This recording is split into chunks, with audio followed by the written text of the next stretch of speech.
Morjes, tässä Parvisen Juho. Käydään EDGC Preli viimeinen kierros läpi ja tutkaillaan vähän samalla EM-kisan rataa. Viimeiset kierrokset turvallisen johdossa lähdetään ja heti alkajaksi tiukka väylä 1.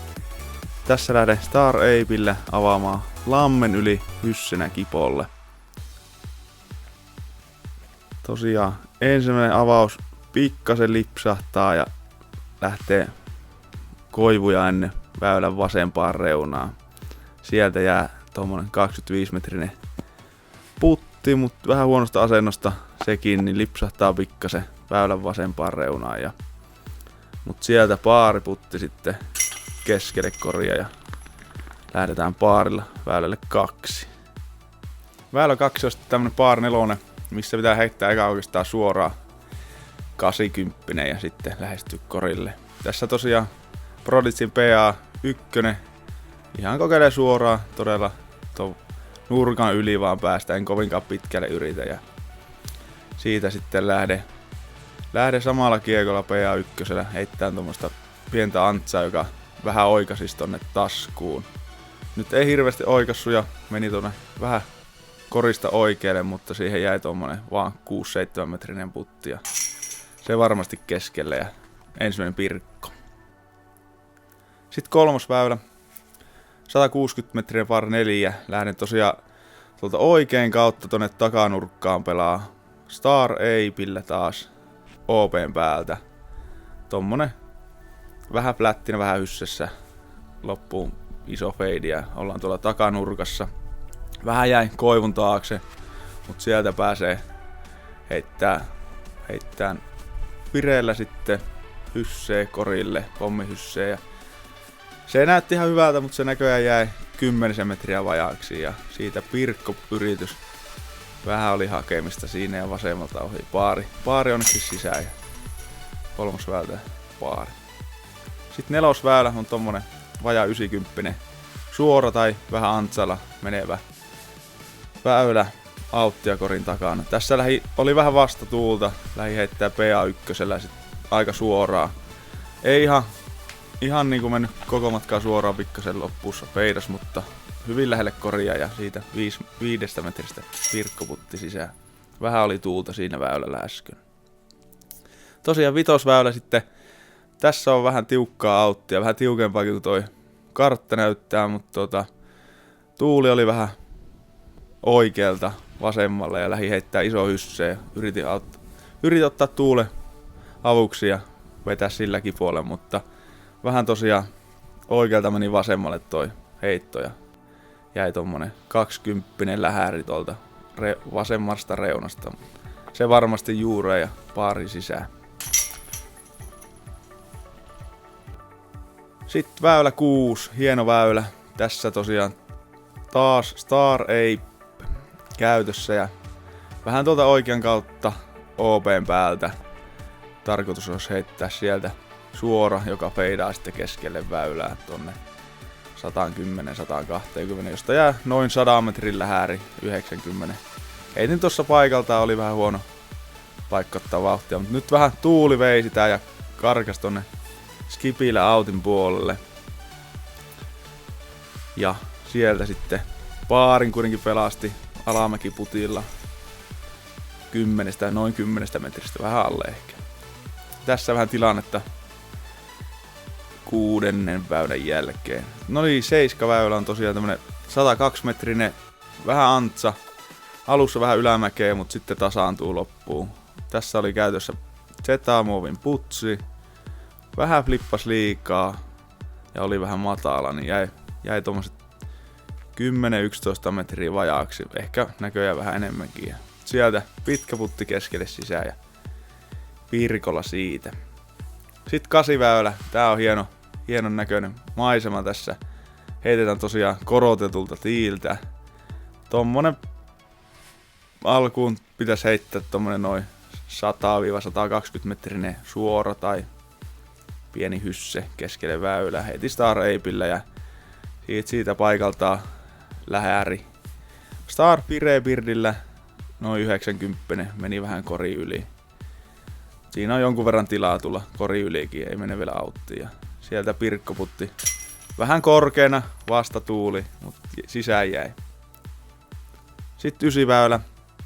Tää on tämmönen alussa suora ja sitten annetaan kiekko feidata korille. Että pahinta on heittää lyhyeksi auttiin vasemmalle, mutta tämä lähti ihan hyvin.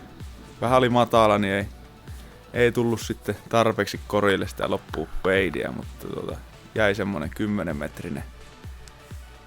Se tosiaan yritys vähän nousi korkealle ja oikeaan ja ei näköjään imassu tällä kertaa. Vaari siitä korttiin. Sitten päästään puolenvälin yli 10 väylälle. Tää on kiva alamäki liidetys. Kori vähän kukkulan päällä. Tässä Prodigyn PA1. Aika suoraan yritän. Nyt vähän oli löysä heitto ja karkas pikkasen vasemmalle. Ei ihan lähtenyt niin flättinä kuin olisi halunnut. Mut siitä 12-metrinen pirkkoputti. Se jääkin sitten oikeasta reunasta sisään ja pirkkoa siitä. Sitten 11. Normaali väylä, vähän pidennetty tiipaikka tai viety tiitä taaksepäin. Sieltä pitäisi heittää tarkka heitto aluksi aukosta ja saada vähän antsaa siihen, että ässäisi tonne pitkälle. Mut nyt vähän jäi antsa puuttumaan ja feidas vähän tonne väylän vasempaan reunaan. Mut sieltä vähän rolli parempiin paikkoihin, josta pääsi jonkunlaista lähestymistä yrittämään. Siitä vähän alivakaa omega isolla antsalla kupille. Loppuu aika hyvä liito ja siitä pomput korille. Siihen jäikin vaan enää 5-6 metrinen helppo pirkko sisään. No niin, sitten väylä 12. Tämmönen suora väylä. Koria ennen vähän pientä ylämäkiä ja korin jälkeen alamäki. Tosiaan ei kannata hirveän pitkäksi heittää, muuten voi liitää runsaasti kori yli. Tässä PA1 heitän aika flättinä tai jopa vähän pienessä hyssessä koko matka ja tällä kertaa laskeutui kivasti ennen koria. Ja siitä jäi 7-metrinen tasainen putti ja se varmasti naulotaan sisään. Siinä tilanne siirryttää se väylälle 13. 13 on tosiaan tommonen tiukka alku ja sitten ylämäki lähäri korille. Lähden tässä pelaamaan Excaliberilla, yritän päästä mahdollisimman pitkälle ja sitten saada loppuun vielä vähän feidiä vasemmalla. Nyt osu lopussa, rännin lopussa tuohon viimeisiin oksiin ja feidas vähän liian aikaisin. Ja siitä jäi tommonen 50-60 metrinen suora lähäri ylämäkeen. Luulen, että oli vähän vastatuulta, mutta kiekko ei flipannut sitten yhtään ja jäätiin. Heitettiin vähän tonne vasemmalle korista ja sieltä pitkä yritys, mutta ei ottanut oikein ilmaa alle ja korin juureen ja siitä paarnosto sisään. Sitten väylälle 14, par 315 metriä vähän alamäkeen. Lähden tässä kuluneella Excaliberilla heittämään ihan pommia, ja yritän välttää noin alussa olevat puut ja päästä pitkälle putille. Ja tällä kertaa vähän loppuun rollit. Mentiin tonne väylä oikea reuna ja sieltä jäi tonne 15-metrinen putti. Se oli vähän heikko yritys ja oikealta ohi. Siitä kuitenkin paari sisään ja seuraavaa väylää kohti. Sitten väylä Q15. Tosiaan tämmönen pitkä ränni. Tosiaan voi vähän olla mörriä, jos ei pysy väylällä. Tässä kulunut Starflight hysseflippinä. Pikkasen lipsahti tai vähän enemmänkin. Ja sieltä Juho-stylilla koko metsän läpi väylän vasempaa reunaa jopa tonne avoimelle. Mutta tässä kävi pieni munkki ja jäi tommonen kiva lähäriväylä, mistä heittää sitten PA1 tarkka heitto tuonne korille ja siis pirkko pienellä avustuksella. Sitten väylä 16. Tääkin heitetään korotetulta tiiltä. Tosiaan tämmönen vasemmalle kallella oleva väylä.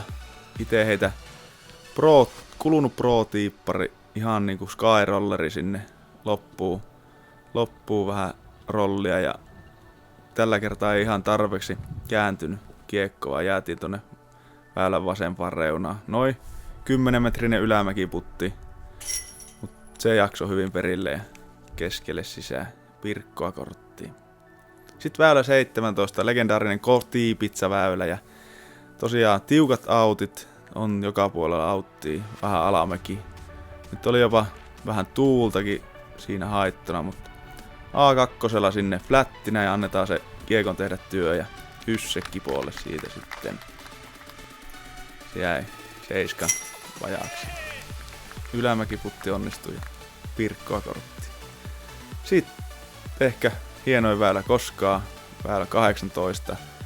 Ylitetään alussa tommonen suurehko vesieste. Heitän tosiaan flättinä tonne korista reilusti oikealle ja annan kiekko sitten feidata loppuun. Star Dessulla avasin tämän ja se hienosti 3 metriä. Siitä Pirkko sisään ja viimeinen kierros oli -11 ja sillä irtosi voitto EDGC Preli-kisasta. Tässä kisa lopputulokset, 3 kierrosta tosiaan -31. Ja tässä vähän statistiikkaa sitten tuloksista, eli 31 Pirkkoa ja 0 Bogia. Tässäpä oli pieni rataesittely EM-kisan radasta. Tervetuloa katsomaan EM-kisoja.